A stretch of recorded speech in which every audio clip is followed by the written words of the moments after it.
The briefing documents use this unforgettable analogy to really put this into perspective. This scale of loss, it's like 37 passenger planes crashing every single year.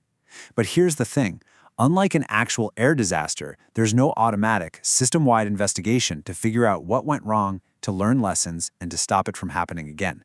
The response just doesn't match the scale of the harm. And this is exactly where governing record becomes so vital.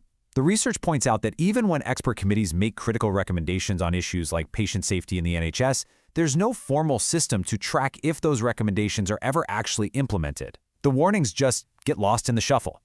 A clear public record would make that impossible to ignore.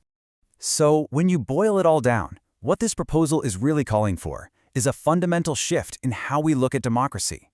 A shift away from just judging promises and towards judging actual performance. And that change is a big deal. The focus moves away from the glossy election manifesto and onto the day-to-day nuts and bolts conduct of government. The big question is no longer did they announce it, it's did they govern with competence? Did they do it responsibly? It basically reframes politics away from being the constant campaign and back to being a constitutional responsibility. And just to be super clear, the goal here isn't to second-guess the politics. It's not about whether a policy is left-wing or right-wing. It's about making the conduct of government, the actual mechanics of how it works, clear, understandable, and answerable to all of us. You could even say it's a tool for rebuilding trust, simply through transparency. So ultimately, all of this leaves us with a really fundamental question to think about. What should a government's legacy be?